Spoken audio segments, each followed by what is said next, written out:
My dad bought me a drum set. Yeah, I remember Christmas. I remember like it was yesterday.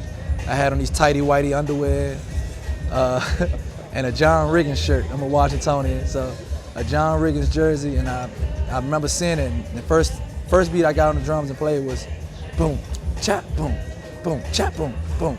And that's like the classic go-go beat, the first go-go beat. Yeah, so Christmas morning. 1986. Yeah.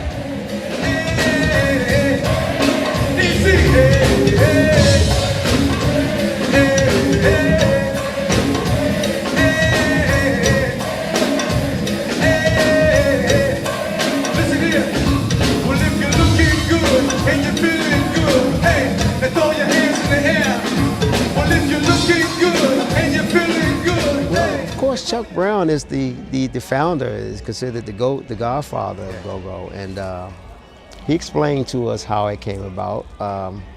Back in the 60s and the 70s, I think disco music was heavily going on, and a lot of DJs would play music and a lot of bands would play music, but they would stop in between their songs.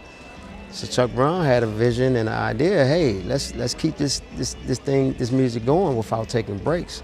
So it became go-go, as we, literally a go-go, keep ever going music. Yeah. So that's the concept of the whole go-go thing.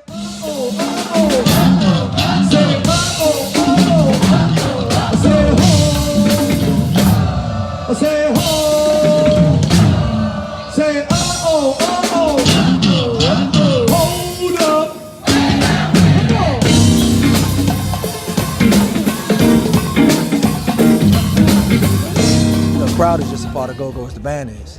The call and response, if I say something, you say something back. If you repeat after me, that kind of thing. Sort of like the Cab Calloway used to do back in the jazz days. I say, oh. And so, you know what I mean? So those kind of things, those kind of elements from jazz, is what go-go uses to do the call and response and kind of pull the crowd in from just listening to songs all night. So we make them a part of the show.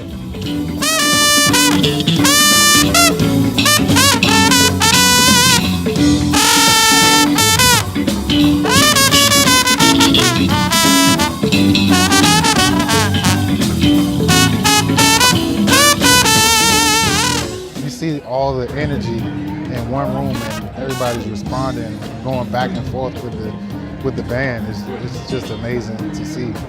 Go-go is definitely something you got to see in person. Like, to hear it is one thing, but to experience it in person is something else. It's energetic, man. Like, you can't sit still once you hear some go-go. You're gonna tap your feet or something. You're gonna move something. Let's take it back to the stage right now. I said, keep what you got till you get what you need, yo.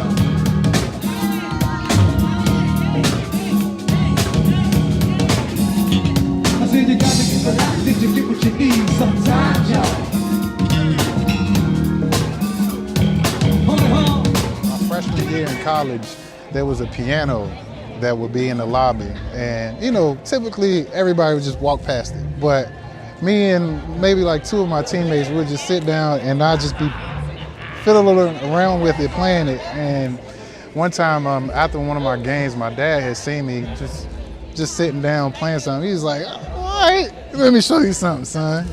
He started playing like Mozart or something, Beethoven. It just surprised me because it's like, this man was full of so many surprises where like even me as being his child and learning him and loving him, he always had something new for you.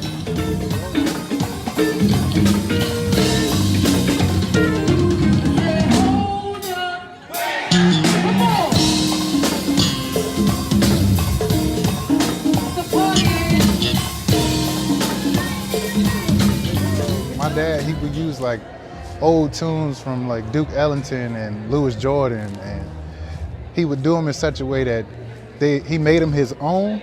Like, you wouldn't even recognize the song, but people from different age groups would all enjoy it. Like, the older generations would enjoy it because they, oh, I know that song.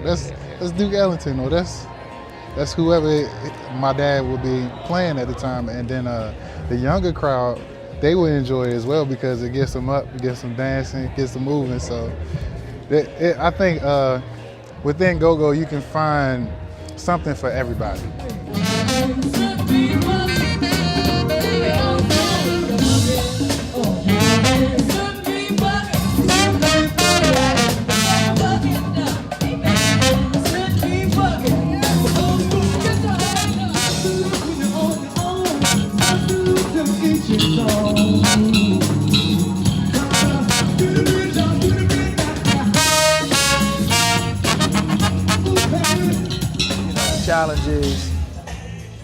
The challenge is basically trying to convey what his artistic, expression through my eyes, and making sure people still feel it the same way, or at least close, as to when they feel it when he played it. You know what I mean? So all you can do is do your best and have fun with the music, and that's what we go for. It's all in the hips, ladies and gentlemen. Just rock. Rock the boat, eat the stuff, and everyone's out gonna get on that. How low can you go? How low can you go? How low can you go? Can you touch the floor? He'd always say, first you learn the basics, and after that you follow your heart. Because you can't go wrong with what's in your heart is going to come out. So.